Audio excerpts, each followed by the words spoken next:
Oi pessoal, tudo bem? No vídeo de hoje eu vim falar um pouquinho sobre um assunto que o Leandro, meu amigo, me perguntou e sugeriu que eu fizesse um vídeo aqui pro canal. Inclusive, eu tenho um vídeo aqui no canal com ele, tag amizade, vou deixar linkado aqui em cima e aqui embaixo para vocês. Ele tinha perguntado sobre como lidar com crianças, porque ele tem uma sobrinha pequena que passa bastante tempo com ele lá na casa dele, da mãe dele, e ele tem uma turminha de balé infantil.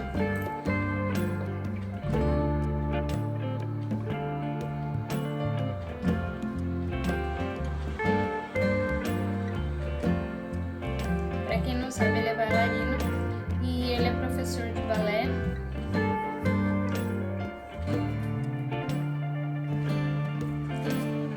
Pra quem não sabe, ele é bailarino e ele é professor de balé. E aí ele tem essa turma de, acho que é baby balé, não sei exatamente o termo, mas é de crianças, ele tem duas turmas na verdade, uma de crianças bem pequenas, tipo 4, 5 anos, e outra turma de crianças um pouco maiores, até uns 13, 14 anos, eu acho. E ele me pediu dicas de como ter autoridade na sala de aula sem ser autoritário. E é disso que eu vou falar hoje.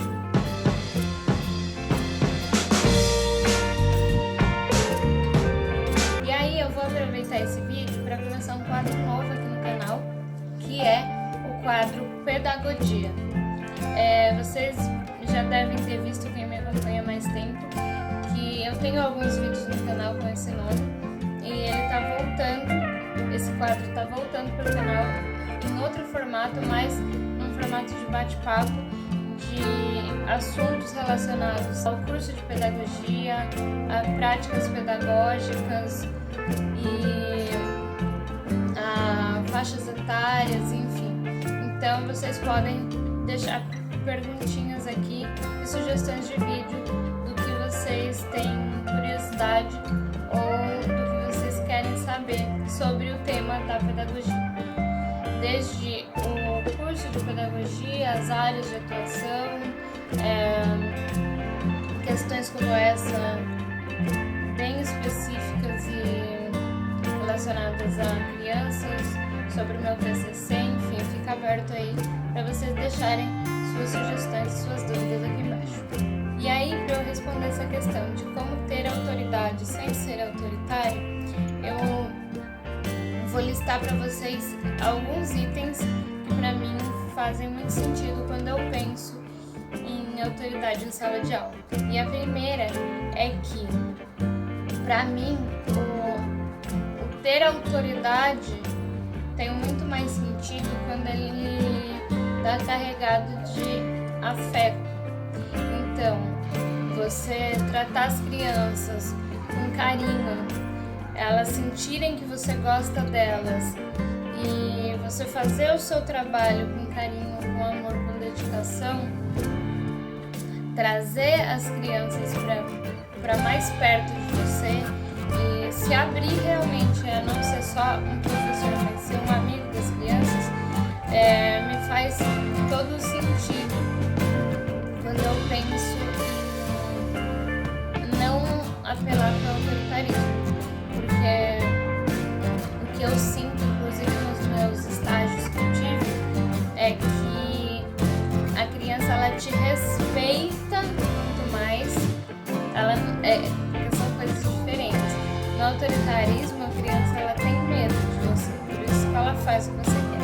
Quando você tem autoridade, a criança te respeita e ela faz porque ela confia que o que você está falando é o bom, o certo, digamos assim, ou o melhor para ela naquele momento. Então eu acho que para você ficar aqui nessa segunda opção, você tem que ter laços com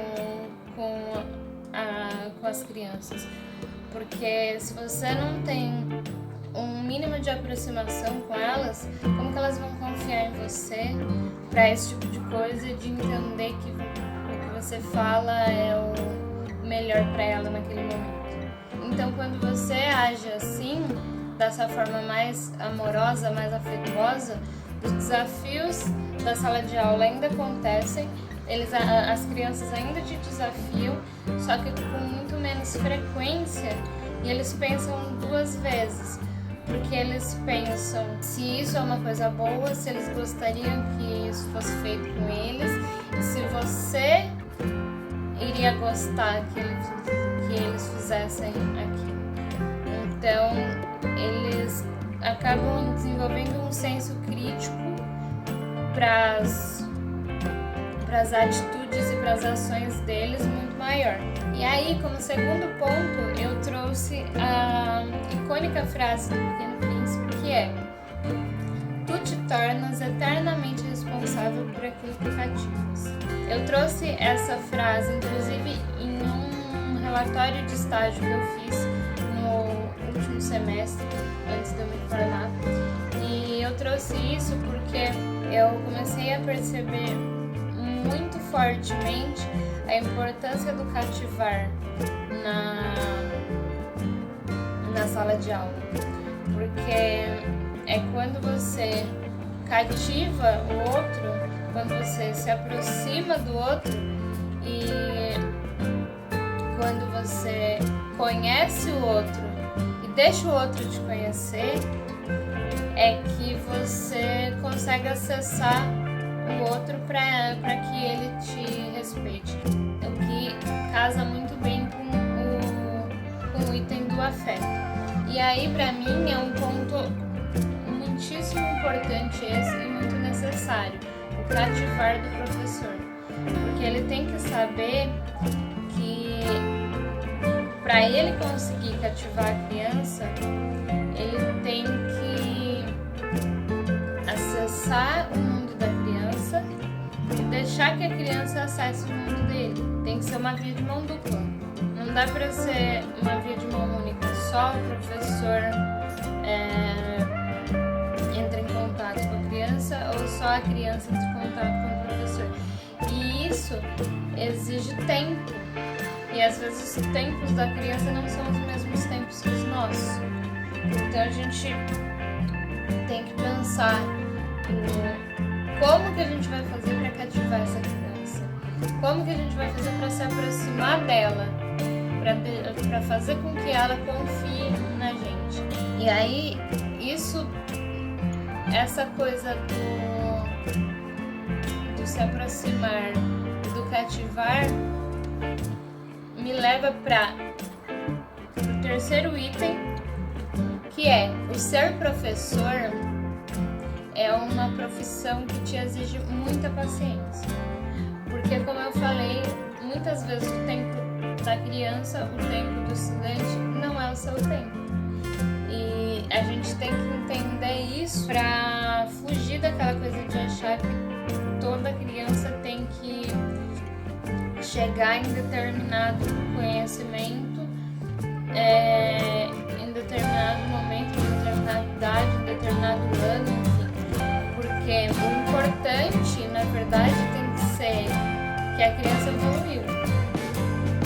Ela tinha que conseguir, sei lá, aqui no caso do balé, a criança tinha que conseguir fazer um plié. Ela não consegue fazer um plié, não sei como, mas esse é o tempo dela. Ela vai fazendo, ela vai treinando, ela vai se familiarizando com aquilo, até que em algum momento isso se torna natural para ela.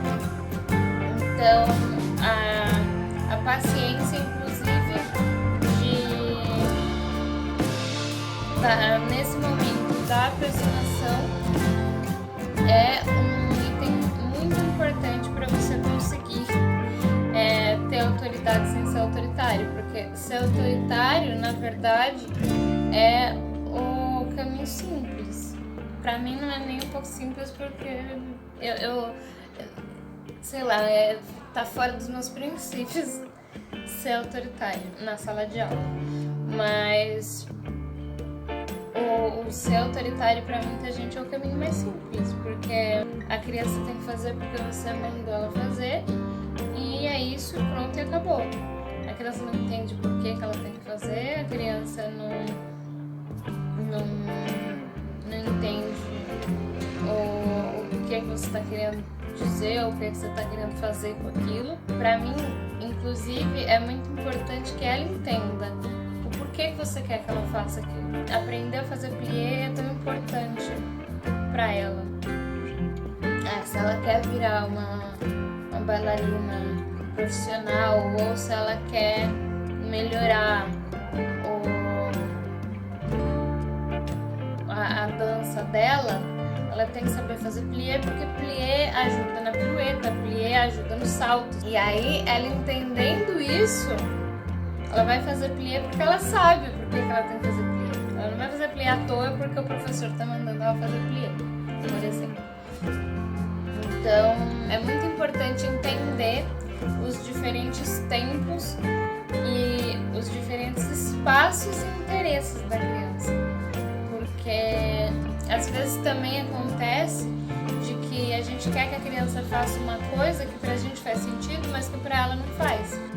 Às vezes pra ela não faz, só que ela teria uma ideia de o que faz sentido pra ela.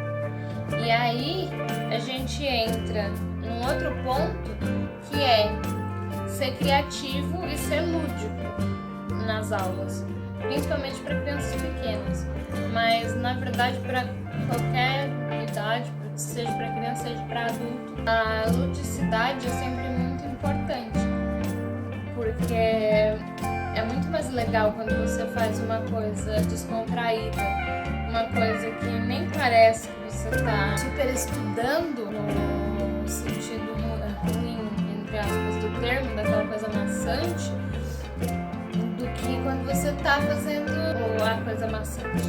É muito mais legal você aprender matemática, por exemplo, com jogos, com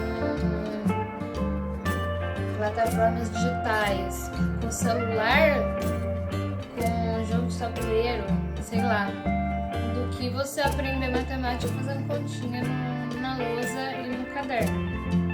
E é exatamente isso que acontece também com outros tipos de atividades, outros tipos de brincadeira, outros tipos de aula. Você pensar em como mostrar aquilo para a criança sem que aquilo pareça chato ou maçante. E aí, isso faz com que a criança queira estar ali, naquele momento, fazendo aquilo. Querer estar ali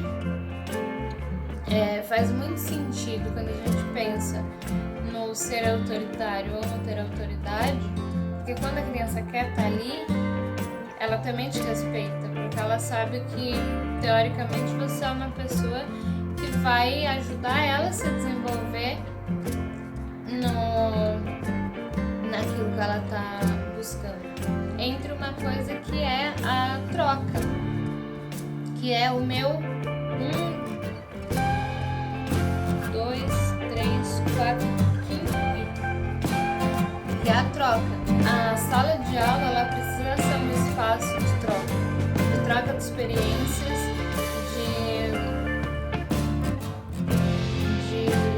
de ser livre para expressar as suas opiniões, as suas vontades, de entender que todo mundo ajuda todo mundo e que ninguém é maior ou melhor do que ninguém, inclusive o professor. O professor, ele está ali como um ser, uma pessoa igual a qualquer outra que está ali. Então, entender que a criança também tem muito a trazer pra gente e aprender a ouvir o que eles trazem. Porque, como eu falei, às vezes o que a criança está pensando em fazer é muito mais interessante do que o que você trouxe para ela inicialmente. E aí, quando a criança ela se sente ouvida, quando ela se sente parte daquele grupo, quando ela se sente parte da equipe, quando ela se sente igual no sentido de hierarquia da sala de aula, é uma sala de aula não hierarquizada.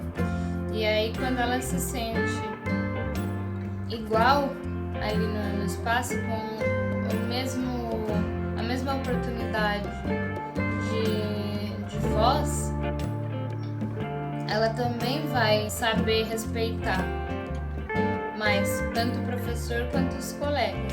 Aí é criada uma relação em que todo mundo se ajuda, todo mundo é ouvido, todo mundo pode falar e todo mundo ouve, e com isso todo mundo se respeita.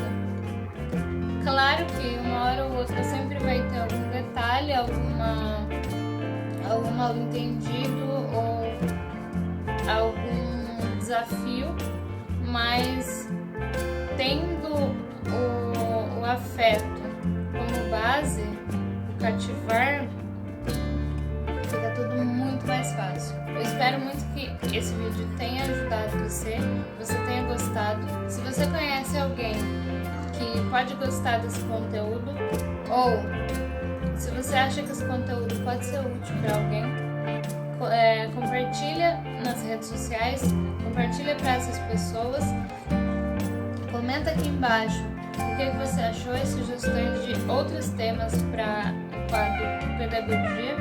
Não esquece de deixar o seu like, que é muito importante para a divulgação do canal e para eu saber que vocês estão gostando do conteúdo. Não esquece de me seguir lá no Instagram, que eu tô trazendo vários conteúdos novos, legais por lá também, e que são diferentes dos daqui do YouTube. Então, me segue por lá, @BruRubensCampos. Um beijo!